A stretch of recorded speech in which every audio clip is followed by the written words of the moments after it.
এভারকেয়ার হাসপাতালের সামনে আছেন সহকর্মী আমিনুল ইসলাম। বেগম খালেদা জিয়ার স্বাস্থ্য পরিস্থিতির সর্বশেষ তথ্য জানতে সরাসরি যুক্ত হচ্ছি তার সঙ্গে। আমিনুল, কিছুক্ষণ আগেই তো ডক্টর জাহিদ সাংবাদিকদের ব্রিফ করলেন খালেদা জিয়ার শারীরিক অবস্থা নিয়ে।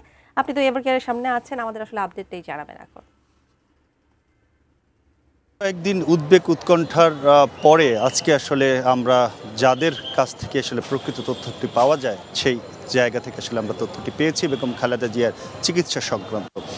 মূলত এই খালেদা জিয়ার চিকিৎসা সংক্রান্ত বিষয়টি যিনি মুখপাত্র হিসেবে রয়েছেন ডক্টর AZM জাহিদ হোসেন, তার ব্যক্তিগত চিকিৎসক, তিনি কিছুক্ষণ আগে আমাদের সাথে কথা হয়েছেন এবং তিনি বেগম খালেদা জিয়ার শারীরিক অবস্থা সম্পর্কে জানিয়েছেন।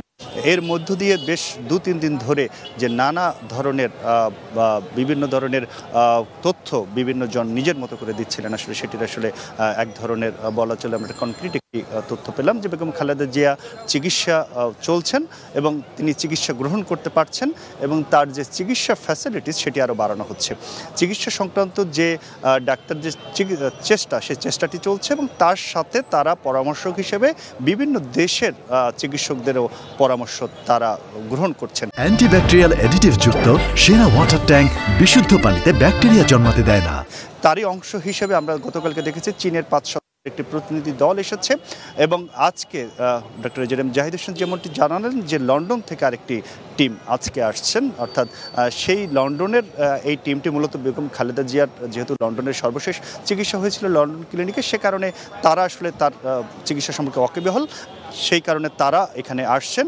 এর ফলে আসলে একটি মাল্টি ডিসিপ্লিনারি সিস্টেমে আসলে বেগম খালেদা জিয়ার চিকিৎসা প্রক্রিয়া চলছেন এবং এর মধ্য দিয়ে ডক্টর AZM জাহিদ হোসেন যেটি বলেছেন যে তারা আশা করছেন যে এই যাত্রা বেগম খালেদা জিয়া সুস্থ হয়ে আসবেন বলে তারা প্রত্যাশা করছেন এবং সেজন্য সবার কাছে তারা দোয়া চেয়েছেন এবং যারা সবাই তার জন্য যে দোয়া করেছেন, সহানুভূতি জানিয়েছেন, সেখানে কৃতজ্ঞতাবোধ জানিয়েছেন এবং তিনি বলেছেন যে ভারপ্রাপ্ত চেয়ারম্যান তারেক রহমান সার্বক্ষণিক খোঁজ রাখছেন এবং তিনিও কৃতজ্ঞতা জানিয়েছেন।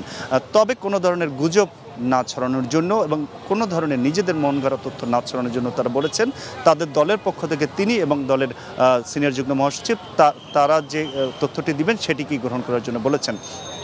এবং সব মিলে বলা চলে যে বেশ 2-3 দিন ধরে বেগম খালেদা জিয়ার স্বাস্থ্য সংক্রান্ত বিষয় নিয়ে যে নানা তথ্য উপাত্ত এবং যে মিস তথ্য সেগুলোকে কাটিয়ে ডক্টর জাহিদ হোসেন যেটি বললেন সেটি বলা যায় যে তার চিকিৎসা চলছেন এবং তিনি সেই চিকিৎসাটি গ্রহণ করতে পারছেন। তো এই ছিল আমার কাছে বেগম খালেদা জিয়ার চিকিৎসা সংক্রান্ত খবর।